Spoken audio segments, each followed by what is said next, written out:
এই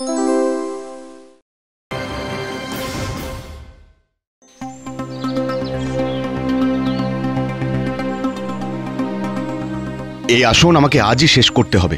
কালই আমাদের শেষ দিন এই আশ্রমে। গুরুদেবকে এই আসন আমি নিজের হাতে তুলে দেব। এ এমন এক দূরবীক্ষণ হবে যা দিয়ে পৃথিবীর দূর দূরান্ত অবধি দেখা যাবে। আশা রাখি এই দূরবীক্ষণ মানুষের উপকারেই আসবে। ফলেছে ফলেছে আমার এতদিনের সাধনার ফল। গুরুদেব গুরুদেব আমি পেরেছি পেরেছি। তোমাদের শিক্ষা পূর্ণ হয়েছে। এবার তোমরা তোমাদের সাধনা দিয়ে পৃথিবীর মঙ্গল করো, এই আমার প্রার্থনা। যথা আজ্ঞা গুরুদেব। আপনার আদেশ মতো আমাদের সাধনা দিয়ে আমরা প্রত্যেকে কিছু না কিছু জিনিস তৈরি করেছি, এমন কিছু যা এই পৃথিবীর মানুষের উপকারে আসবে। আর আমরা সেগুলো আপনার চরণে নিবেদন করতে চাই গুরুদেব। বেশ, দেখি তোমাদের আবিষ্কার।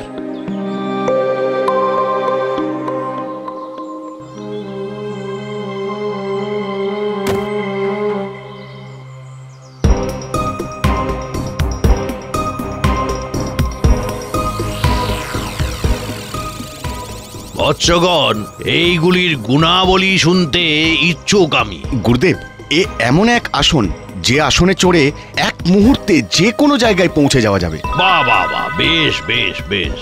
গুরুদেব, এ হলো দূরবীক্ষণ যা দিয়ে দূর দূরান্ত পর্যন্ত পর্যবেক্ষণ করা যাবে। বাহ, খুব ভালো খুব ভালো। গুরুদেব, আপনি তো জানেন আমি গাছের সাথে থাকতে খুব ভালোবাসি। জানি বৎস।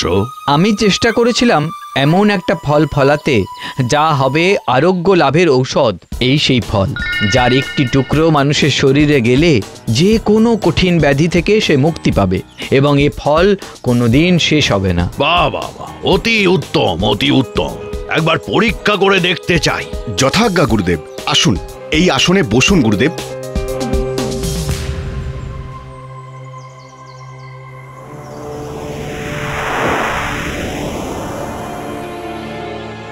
কত দূরে গেলেন গুরুদেব? জানি না। ওই তো এসে গেছেন।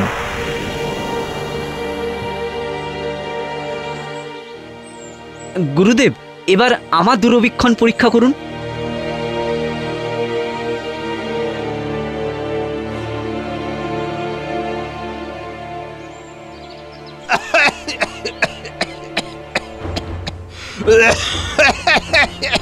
ওগো ওগো, কি হলো তোমার? ওঠো ওঠো না গো, ওঠো। বৈদ্যি যে পয়সা ছাড়া আসবে না বললো গো। ওগো, আমার হাতে যে পয়সা নেই, কিভাবে তোমাকে সুস্থ করবো গো? ওগো। অমর্ত্য, ঝাড়ল গ্রামের উত্তরে একজন অভাগা মানুষ বৈদ্য ওষুধের অভাবে মৃতপ্রায়। যাও যাও, ওই মানুষটাকে সুস্থ করে তুলে তুমি তোমার ফলের গুণাবলীর পরিচয় দাও। যাও। যথা আজ্ঞা গুরুদেব। আমার আসনে এসো অমর্ত্য।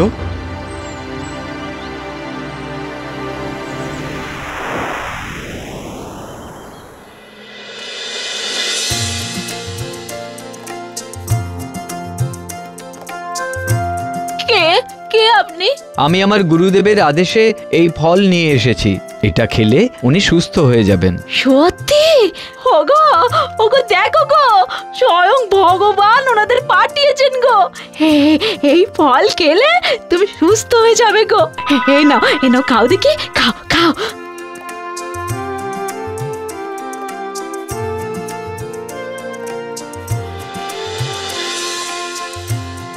ওগো, তুমি সুস্থ হয়ে গেছো, একেবারে সুস্থ হয়ে গেছো। ফল হয়েছে গুরুদেব, ফল হয়েছে। স্বয়ং ভগবানের দূত আপনি, কিন্তু কিন্তু আমার যে আপনাকে দেওয়ার মতো কিছু নেই। আমরা সেবার মন্ত্রে দীক্ষিত, আমাদের কিছুই লাগবে না, চলি।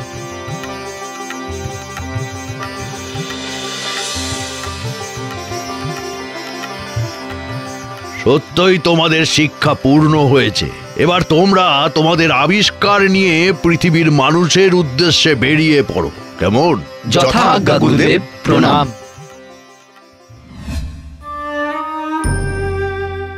মা, মারে, চোখ খোল মা। হুমা, খুলছে না, চোখ খুলছে না। মা, মানে আমার মা,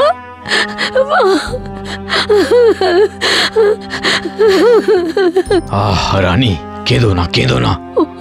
ওগো, তুমি তুমি কিছু একটা করো। মেয়েটা যে আমার দিন দিন শুকিয়ে যাচ্ছে, আজ তো চোখও বন্ধ করে রেখেছে।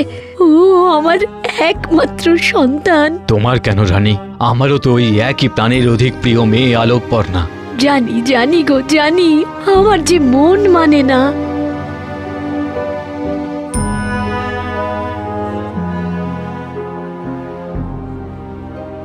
এই যে বৈদ্য, সকাল থেকে মেয়ে চোখ খুলছে না, ডাকলেও সাড়া দিচ্ছে না। আহা, রাজামশাই ব্যস্ত হবেন না, দেখছি দেখছি।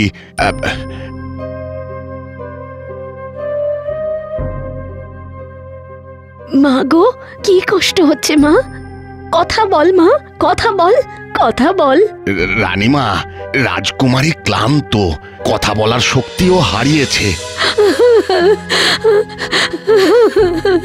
বৈদ্য, আলোকপর্ণা আমাদের রাজ্যের ভবিষ্যৎ, আমরা তাকে হারাচ্ছি। কি যে হবে এই রাজ্যের। আপনি চিন্তা করবেন না মহারাজ, শেষ দিন পর্যন্ত আমি আমার যথাসাধ্য চেষ্টা করব।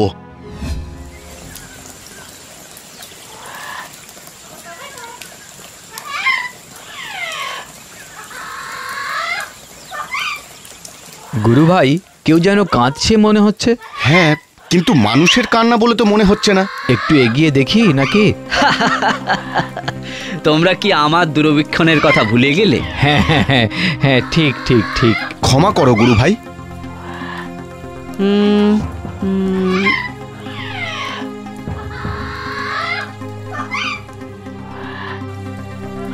হ্যাঁ, এই এই চলো তো আমার সাথে। মনে হচ্ছে কোনো পক্ষী শাবক বিপদে পড়েছে।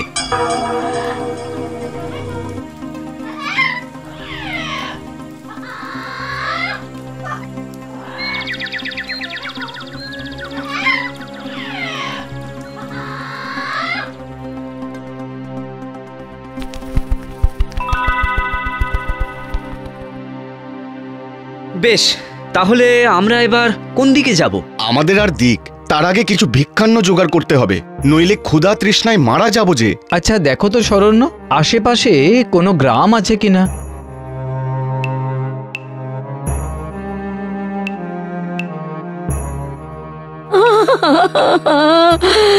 কি হলো গো আমার একমাত্র সন্তান? হায় রে, আমি তো কখনো কোনো প্রজাকে কষ্ট দিইনি, আমার সঙ্গে কেন এমন হচ্ছে তাহলে? মহারাজ, সবই ভাগ্যের পরিহাস। আপনি এত ভেঙে পড়লে যে রাজ্যবাসী অসহায় হয়ে পড়বে।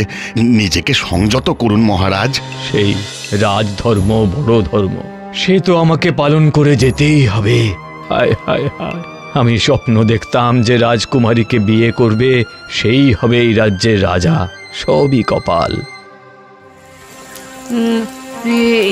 এ আমি কি দেখছি? কি দেখছো তুমি? রাজকুমারী অসুস্থ মনে হচ্ছে, বেশিক্ষণ তার আয়ু নেই। সে কি? তাহলে তো আমাদের এক্ষুনি সেখানে যাওয়া দরকার। কুমায়ুন, আমি প্রস্তুত, চলে এসো তোমরা।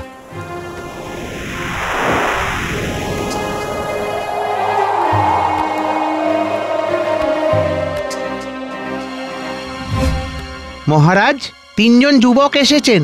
তারা বলছেন তারা রাজকুমারীকে সারিয়ে তুলতে পারবেন। কোথায় তারা? বাইরে অপেক্ষা করছে মহারাজ। মন্ত্রী, শিগগির নিয়ে এসো তাদের। হে ঠাকুর, তুমি মুখ তুলে চাও।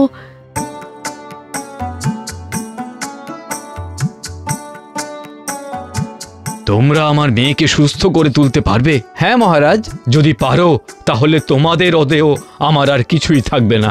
যে রাজকুমারীকে বাঁচাতে পারবে তার সাথে আমি রাজকুমারীর বিবাহ দেব।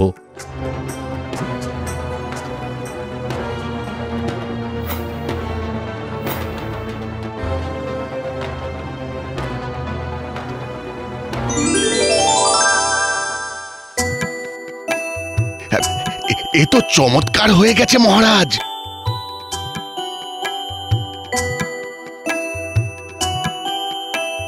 আচ্ছা, একটা ফল খাইয়ে কি করে এই অসম্ভবকে সম্ভব করলে? আমি মুগ্ধ। কে তোমরা? আমরা গুরু অতলাচার্যের শিষ্য। কিন্তু তোমরা জানলে কি করে যে রাজকুমারের মৃত্যুশয্যায়? আমাদের প্রত্যেকেরই একটি করে আবিষ্কার আছে। আমার আবিষ্কার এই দূরবীক্ষণ, যেটা অনেক দূর পর্যন্ত দেখা যায়। তা দিয়েই দেখতে পাই রাজকুমারী অসুস্থ। আমার আবিষ্কার এই আসন, যাতে চড়ে নিমেষেই যে কোনো প্রান্তে যাওয়া যায়। আর এই আসনে চড়েই আমরা অনেক দূর থেকে এখানে এসেছি। আর আমার আবিষ্কার এই ফল, যা খেলে মৃতপ্রায় মানুষও সুস্থ হয়ে যায়। তাই খেয়েই তো রাজকুমারী এখন সম্পূর্ণ সুস্থ। আমার সিদ্ধান্ত অনুযায়ী তুমি রাজকুমারীর জীবন বাঁচিয়েছ, তাই তুমিই রাজকুমারীর স্বামী হতে পারো। না মহারাজ, আমার এই দুই গুরু ভাই না থাকলে রাজকুমারীর কথা আমি জানতেও পারতাম না, আর যথাসময়ে উপস্থিত হতেও পারতাম না। কিন্তু তিনজনের সাথে রাজকুমারীর বিয়ে, এ তো অসম্ভব। মহারাজ, আমরা মানুষের সেবায় নিজেদের নিয়োজিত করেছি। এটাই আমাদের ব্রত। হ্যাঁ মহারাজ, বিবাহ নয়, আমরা পৃথিবীকে আরো আরো সুন্দর করে গড়ে তুলতে চাই। আপনি আমাদের সেই কাজ করার সুযোগ দিন। বেশ, তুমি হবে রাজবৈদ্য, তুমি হবে আমার খাস দূত, আর তুমি আমার প্রধান সেনাপতি। মন্ত্রী, ব্যবস্থা করো। যথা আজ্ঞা মহারাজ। আজ থেকে আমি আপনাদের শিষ্যা। আমিও আপনাদের মতো হতে চাই, এই পৃথিবীর জন্য নিজেকে নিবেদন করতে চাই। আমাকে আশীর্বাদ করুন। সফল হও। হও।